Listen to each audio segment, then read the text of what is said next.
Wouldn't it be wonderful if we could all just have a day of happy mental health? Mental health is in our daily vocabulary. It's been a part of my life for 65 years. I find that ironic because my mother was a psychiatric nurse, and she married one of her patients who was an alcoholic. So I think things kind of started on the wrong foot for me. I think at times she was actually a patient. My mental health happened very early when I was born with alopecia universalis. I have no hair anywhere on my head or body. One would think that that isn't such a horrible disease. It isn't, but it's a very emotional disease. In my day, it was very important to fit in and not be different. I was able to wear wigs, but they were all made for older ladies. No cute ponytails, hair down to my waist, or wearing pigtails. I refer to that part of my life because that is where my depression, anxieties, and biting my nails was my life. I could be happy. I had friends, and actually, I was on the popular side. Trust issues came into play because one day my friends would try to pull my hair off. They would chase me down the street to try to get it. It's very scary. I also had a very mentally handicapped brother. He would try to kill me. We would be left alone a lot because my parents would go out for the evening. His favorite weapon was knives, and he would chase me around the house with knives, me screaming, me trying, and I would literally run out the door. One time I broke a finger because he was coming after me, and I, tried to hit him, and I broke my finger off practically. I mean, it was just very violent. So once again, here's all this fear, this anxiety, and my parents, why? I never did understand why my parents didn't recognize this. It was, I'm not really questioning. I'm just thinking, I guess this is just my life. This is my life as a early teen, maybe I'm 10, 11, 12. And I guess that was my life.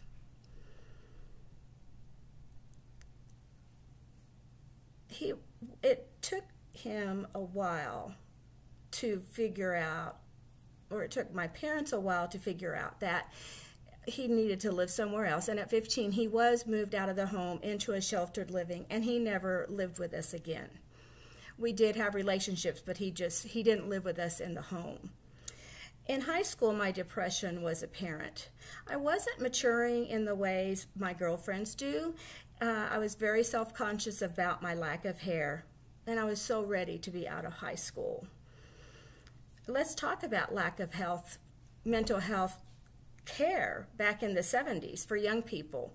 Many of us were having problems. Early pregnancies, overbearing boyfriends, serious abusive issues at home. None of it would be addressed. Pregnant? The answer was to get married, go away to have a baby, some abortions. Alcohol, pot, cigarettes, sex was how we handled our issues. Can you imagine being in an environment where getting therapy wasn't even discussed? We could talk to our friends, but not to our parents. My therapy was getting grounded.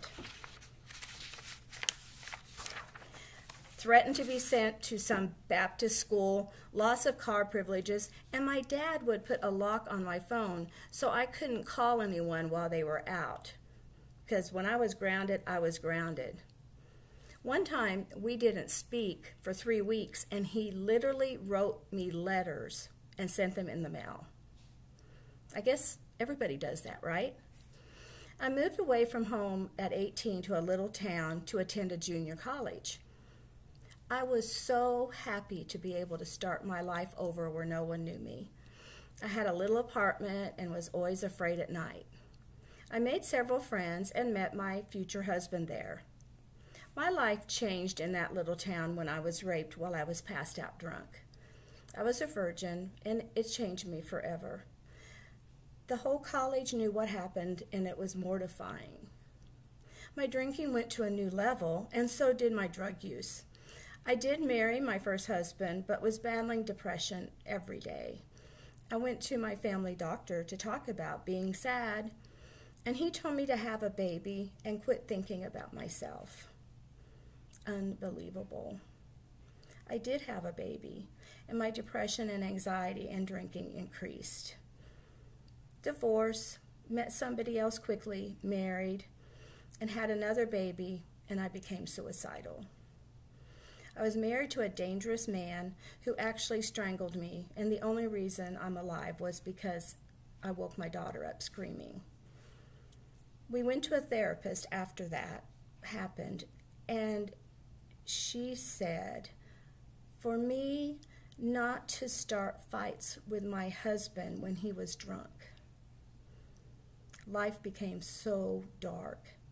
I began having panic attacks and ending up in the hospital being so crippled up with hyperventilation and chest pains. They would give me Valium and tell me a lot of women my age have these episodes. Now in my 30s, I get a divorce. My drinking is out of control. I'm waiting up late for cocaine dealers while working and have 2 kids. I was going to die of alcoholism. I was very sick and couldn't eat. I was going through this second divorce and began therapy at 34. She saved my life. I quit drinking. I went to AA. I was in therapy off and on and went to AA, and life was okay. AA was like therapy, and it was a good sounding board, and so it also saved me. And there was a lot of people my age that were sobering up at that time. I thought that was interesting because we all have very similar issues. Even though I was sober, I still dated alcoholic men. And at 42, I was going to kill myself. The latest man I was involved with had actually sexually touched my daughter. I was so sick mentally that I found it so difficult to end this relationship. He touched my daughter, and yet I couldn't see life without this person. I was so lost. I was so sad. I wasn't sleeping. I was barely, you just go through the motions. Sometimes that's all you can do. I'm not drinking. I'm not taking drugs. I am going to some therapy. And when I went to her after this revelation, that's when we decided I needed to go somewhere and get some serious help. I did go to a place in Arizona. I was diagnosed with depression and bipolar in 1994. So I am 42 years old before I have a diagnosis for my mental issues. I feel like that's just unheard of now these days. I really do. Because now it just seems it's there. It's there if you want it. It's there now. And even in the, we're not talking that long ago. I went so long without a diagnosis. I came home from that healthier, medicated, and ready to be a better person.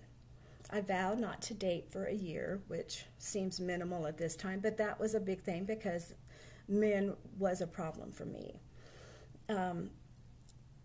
I was able to come home and be a better mommy. I could tell my kids I love them. And also, I had to kind of change my mothering techniques, and that was kind of hard for them because before I got help, I think the therapist said, there's 3 teenagers in your house, and you're one of them. And that made total sense. So I was becoming a stricter parent. But the one thing that I also was doing, I really wanted to break this cycle that was in our family. This depression, anxiety runs through our bloodlines so strong. And so I wanted to talk to my kids and let them know they can talk to me. I want to know if they're going through something, and we'll try to fix it, whatever it is. And for the most part, it worked. I'm not saying it was perfect. I'm not saying they didn't do things the drinking, the teenage stuff. But I was more aware of it than, for instance, than my parents. And I knew if there was something going on. I knew if there was something going on, and I would ask, "Are you okay?"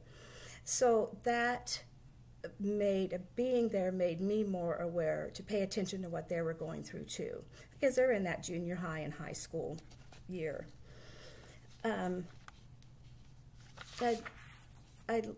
had to look at my behavior, my codependency, my lack of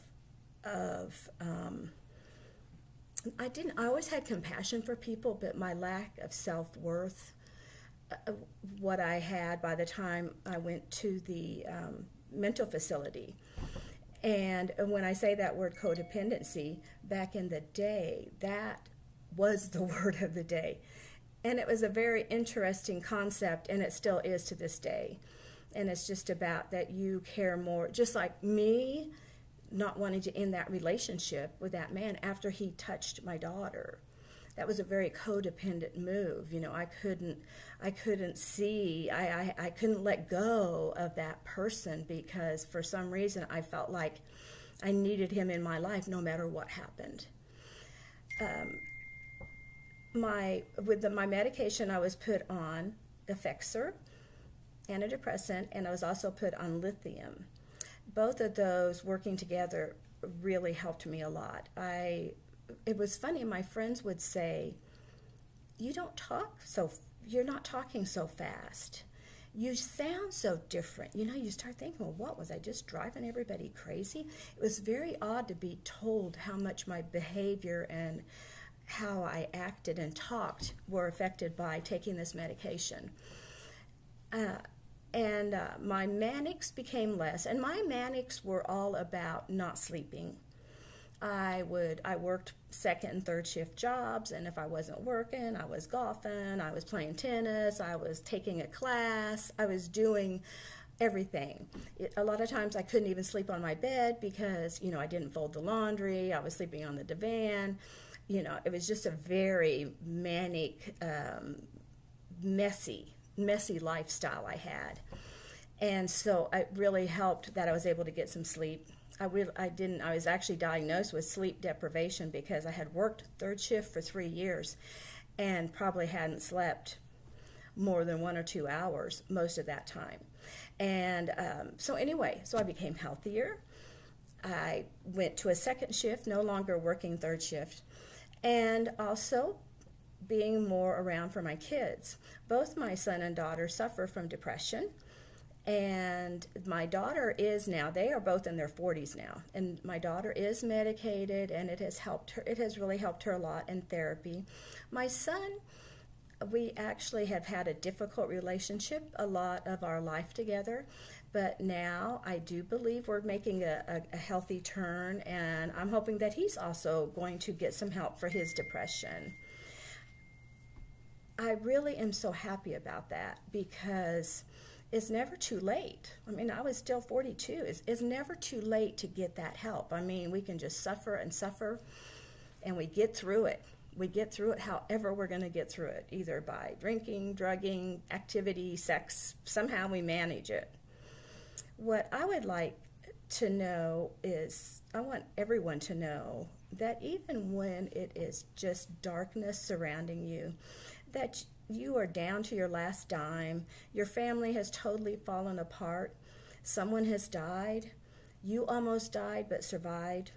If you just wait that one more minute, give it one more hour, call someone, go to a church, see another person, get out of your own headspace. I am my worst therapist. If I sit in my home, and I have a nice home. I have a nice life. But let me tell you, I can sit in that chair, and by the end of the day, I can tell you I can be in the depths so deep and dark, and I bring up stuff from the past, and I don't need to anymore, but that's what happens to me if I depend on myself to cure my mood. So as I have just re-entered going to therapy just for a couple of months because there were some things that came up within my family that I didn't realize, and I cannot tell you. I will probably tell you this for the very first time at the age of 70.